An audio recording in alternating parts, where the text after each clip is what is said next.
നമ്മുടെ ഈ സുഹൃത്വത്തിൽ കൂട്ടായ കാര്യങ്ങൾ ഇങ്ങനെ ചർച്ച ചെയ്യുമ്പോൾ വെറുതെ ഇരുന്നിങ്ങനെ ഓരോ യാത്രയിലോ അതല്ലെങ്കിൽ എവിടെയെങ്കിലും ഇരിക്കുമ്പോഴോ ഒക്കെ വന്നു ചേർന്നിട്ടുള്ള കുറച്ച് ആശയങ്ങളുണ്ട്. ആ ആശയങ്ങൾ ഒരു ഭരണസമിതിയുടെ മികവിന് നിദാനമായി, മികവിന് തെളിവായി വാഴക്കാട് ഗ്രാമപഞ്ചായത്തിൽ നടപ്പിലാക്കാൻ സാധ്യമാകുന്നതാണ് എന്നുള്ള ബോധ്യവും അവിടെ നമുക്കറിയാം. ഇപ്പോ കുറുവങ്ങാടൻ ആലി സാഹിബ് ഇവിടെ പറഞ്ഞു, പഞ്ചായത്ത് ഫണ്ട് ചെലവഴിക്കുമ്പോൾ ഉണ്ടാകുന്ന പരിമിതികൾ അതിനെക്കുറിച്ച് അറിയുന്നവർക്കൊക്കെ കൃത്യമായി ബോധ്യമുള്ളതാണ്. മാർഗരേഖക്ക് പുറത്തേക്ക് പഞ്ചായത്തിന്റെ ഫണ്ട് വിനിയോഗിക്കാൻ കഴിയില്ല. പക്ഷെ എന്റെ ഉറച്ച വിശ്വാസം, പഞ്ചായത്ത് ഭരണസമിതി എന്ന് പറഞ്ഞാൽ പ്ലാൻ ഫണ്ടും അതുപോലെ തന്നെ തനത് ഫണ്ടും അനുബന്ധമായി സർക്കാരിൽ നിന്നോ അതല്ലെങ്കിൽ സർക്കാർ ഇതര ഏജൻസികളിൽ നിന്നോ കേന്ദ്രവിഹിതം ഉൾപ്പെടെയുള്ള ഫണ്ടുകൾ വരുമ്പോ അത് വിനിയോഗിച്ച് വികസനത്തിൽ ഒരു സന്തുലിതാവസ്ഥ നിർത്തി മുന്നോട്ട് പോകുന്ന ഉത്തരവാദിത്വം നിർവഹിക്കുന്നതോടൊപ്പം തന്നെ അതിനേക്കാൾ അപ്പുറത്ത് മറ്റ് മേഖലകളിൽ നിന്ന്, മറ്റ് ഏജൻസികളിൽ നിന്ന് പുറത്തുള്ള, നമുക്കറിയാം ഈ പല വിധങ്ങളിലുള്ള ഫണ്ടുകൾ നമ്മുടെ പ്രവർത്തനങ്ങൾ മൂലം കൊണ്ടുവരാൻ സാധ്യമാകുന്ന സാഹചര്യങ്ങളുണ്ട്.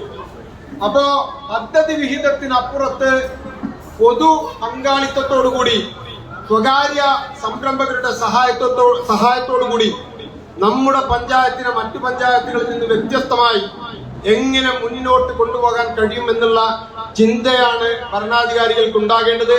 ആ ഒരു ചിന്ത ഈ ഭരണസമിതിയിൽ ഒരംഗം എന്നുള്ള നിലയ്ക്ക് എനിക്കുണ്ട്. എന്റെ സഹപ്രവർത്തകരുടെ പങ്കാളിത്തത്തോടുകൂടി, നാട്ടുകാരുടെ പിന്തുണയോടുകൂടി ഈ 12 മാസക്കാലത്തിനിടയിൽ ആ വിധത്തിലുള്ള ഏതെങ്കിലും ഒരു ചെറിയ മുന്നേറ്റം ഉണ്ടാക്കാൻ കഴിയുമോ എന്നുള്ള ഒരു പരീക്ഷണം നടത്തണമെന്നാണ് എന്റെ ആഗ്രഹം. അതോടൊപ്പം നമ്മുടെ വൈസ് പ്രസിഡന്റ് ഉൾപ്പെടെയുള്ള എല്ലാവരുടെയും കൂട്ടായ പരിശ്രമം കൊണ്ട് അങ്ങനെ അടിസ്ഥാന പ്രശ്നങ്ങൾക്ക് പരിഹാരമുണ്ടാക്കാൻ ഇത്തരത്തിലുള്ള ഫണ്ടുകളെ ഈ പഞ്ചായത്തിന്റെ ഫണ്ടുകളെ കാത്തു നിൽക്കാതെ മറ്റു വഴികളെ CSR ഒക്കെ നമുക്കറിയാം, ആ സംഗതികളൊക്കെ ഏതൊക്കെ വിധത്തിൽ നമുക്ക് ഉപയോഗപ്പെടുത്താൻ കഴിയുമെന്നുള്ള ആലോചനയുണ്ട്.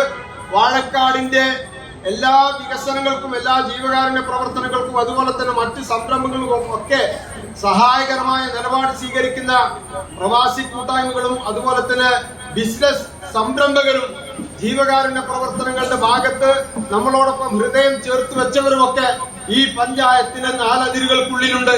അവരുടെയൊക്കെ സഹായം ഒന്നാകെ കൂട്ടിച്ചേർത്തുകൊണ്ട് ഈ പറയുന്ന ലക്ഷ്യങ്ങൾ സാക്ഷാത്കരിക്കാൻ കഴിയുമോ എന്ന് നമുക്ക് പരിശ്രമിക്കാം.